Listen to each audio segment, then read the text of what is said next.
చెప్తాం. మొగుడు పెళ్ళాన్ని చదువుదాం. రామన్న కొలువుకి ఆ రోజు పక్కనే ఉన్న ఓ భార్యాభర్తల తగవు వచ్చింది. భార్య అమాయకురాలు.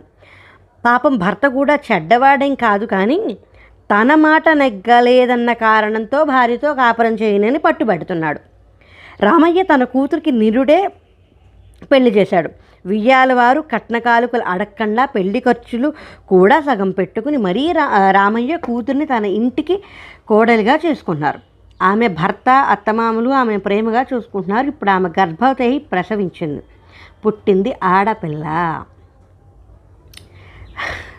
ప్రసవానికి భార్యని పుట్టింటికి పంపించేటప్పుడు నాకు మగపిల్లాడు కావాలని మరీ చెప్పి పంపించాడు ఆ భర్త.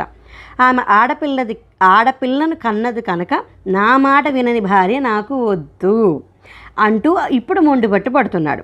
తల్లి తండ్రి అత్తమామలు అయిన వాళ్ళు చుట్టుపక్క వాళ్ళు అందరూ అతనికి